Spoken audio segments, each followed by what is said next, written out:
because what I don't want is for you to get excited about a home. We get everything ready, we sign a contract. En France, vous avez le fer. Il est aussi de l'Allemagne, il est venu de l'Irlande. Oh là là, l'Afrique du Sud. Vous avez aussi Dallas là-bas. Ils sont partis de plusieurs pays du globe terrestre pour venir voir de leurs propres yeux le projet sur lequel ils ont investi depuis 2022 et qui ressemblait encore à un rêve. Nous sommes ici à Kenton, à 50 minutes du centre-ville de Dallas, dans le domaine de Raphaël Njine, l'initiateur du projet.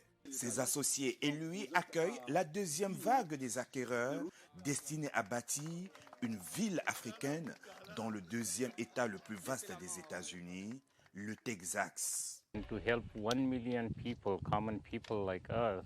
On a une mission de donner à 1 million de personnes, les gens comme nous, To own a land here in d'être America. propriétaires d'une terre ici. Durant des heures, le cortège a fait le tour de plusieurs sites pour permettre à ces Africains ambitieux de visualiser la localisation du terrain acheté. Nous avons pris confiance et voilà, j'ai décidé de venir voir. Je vis et j'ai décidé de continuer l'achat.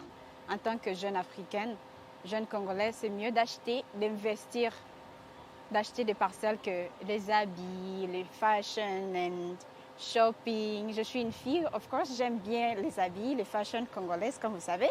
Mais moi, je trouve qu'investir ici, c'est bien pour l'avenir, non seulement pour moi, pour mes enfants, mes futurs enfants.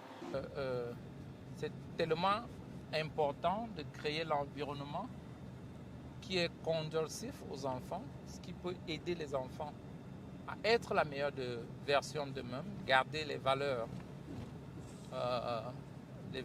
que nous avons et que nos parents avaient. Si on part de l'Afrique pour les États-Unis, on vient vivre aux États-Unis, ça ne veut pas dire qu'on vient se perdre. On peut garder nos valeurs et aussi influencer. C'est un projet faramineux initié par un Africain pour les Africains. Sur ces hectares de terrain, à peu près 5000 hectares, Raphaël Njine compte installer au moins 1 million d'Africains. Au lendemain de la visite des différents sites, c'est dans cet hôtel que les acquéreurs ont signé les documents officiels qui font d'eux propriétaires aux États-Unis. Je suis super joyeuse, c'est tout ce que je peux dire. J'attends voir maintenant la réalisation de construction et L'initiateur du projet et ses associés ont fait venir un constructeur agréé pour présenter aux nouveaux propriétaires de terre les différents plans de maison, les coûts, surtout expliquer la procédure pour y arriver jusqu'à l'obtention des clés, que l'on soit résident aux États-Unis ou pas.